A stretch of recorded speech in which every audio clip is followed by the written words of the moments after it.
全部揃えて分かったことは、カラーの違いで見え方が全然違うっていうことですね。僕はそれを全部見ることができました。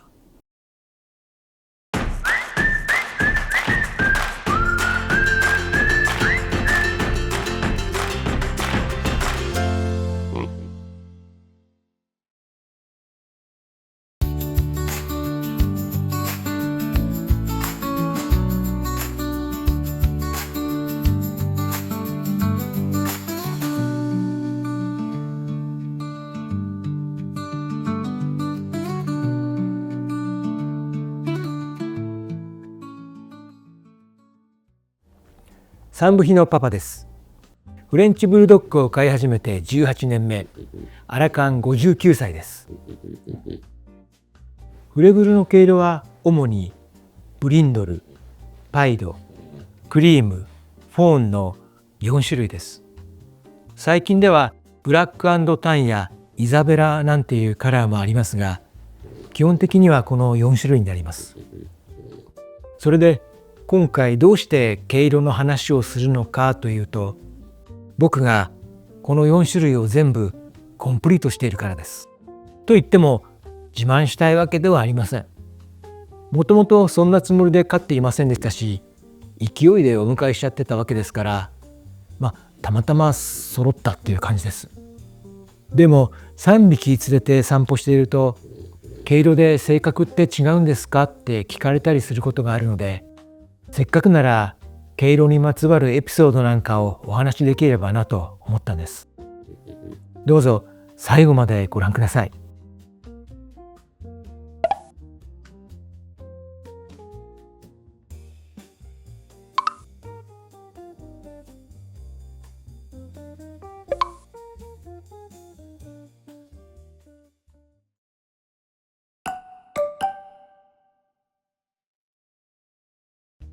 僕が最初に勢いでお迎えしたのは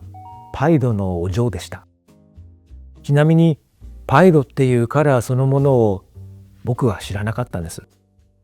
でもそこにいたのがパイドじゃなくてブリンドルだったら勢いでは買わなかったと思います。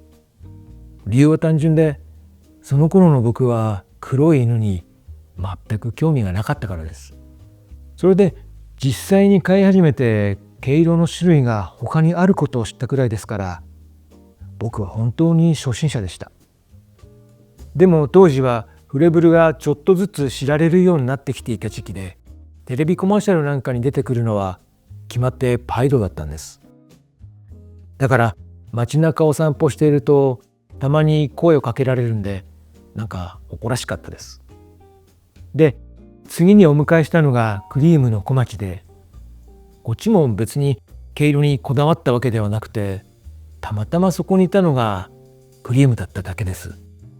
でもこれもブリンドルだったらスルーしたんじゃないかなって思います。振り返るとその頃はまだ動物のオスにトラウマがあった頃なので、黒い犬イコールオスっていう勝手なイメージがあったなと思います。で、小町はクリームといってもホワイトっぽい色でしたね。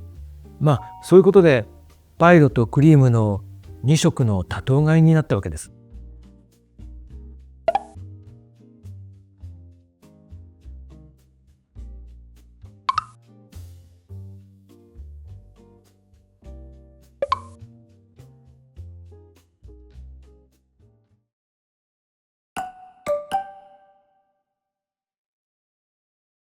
フレブル沼にはまってからいろんな情報に触れて、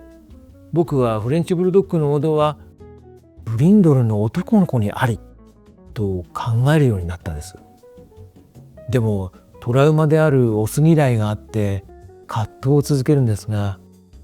この時初めて毛色に対する強烈なこだわりを持ったんですね。ブリンドルを手に入れなければフレブル好きとは言えないんじゃないかって勝手に思ってるおじさんでした。それでついにまたもや勢いでブリンドルの男の子をお迎えしてしまったんです。それがボンでした。これでようやく一人前のフレブル飼い主になれたとその時は思ってました。そしてここで初めて3匹の多頭飼いになってパイド、クリーム、ブリンドルが揃うことになったんです。それからはもう新しい子をお迎えするなんてことを考えていませんでした。それがフレブルを飼い始めて13年してボンが一人きりになってしまって多頭飼いが途切れてしまいました。その寂しさからどうしても新しい子を迎えたかった僕は妻に内緒でブリーダーの情報サイトをこっそり見てたんですね。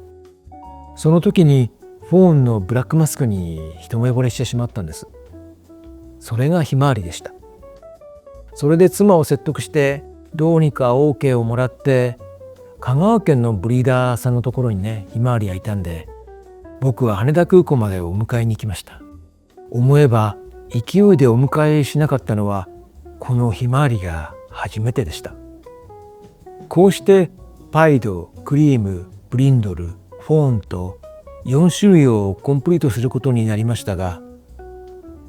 揃えようとした結果ではなかったことはもうお分かりいただけたかと思います。実は正直なところ全色コンプリートしてるって思われるのがなんかねミーハーっぽくて恥ずかしかったっていうのが本音です。でさらにこの後年齢的に僕の最後のフレブルになると決めてレッドフォーンのブラックマスクランマルをお迎えしました。これは概算系の流れを組むフレブルへの憧れからでした。なんだろう、やっぱりフレブルって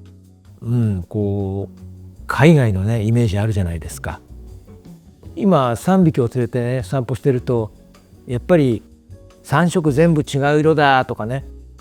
薄いのから濃いのにグラデーションしてるって言われるとね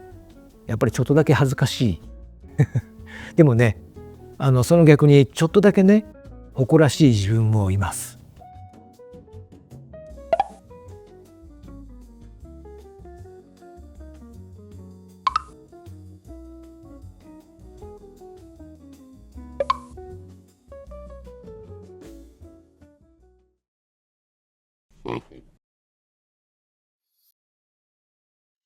さて今回はフレブルのカラー全部を揃えて分かったことというタイトルで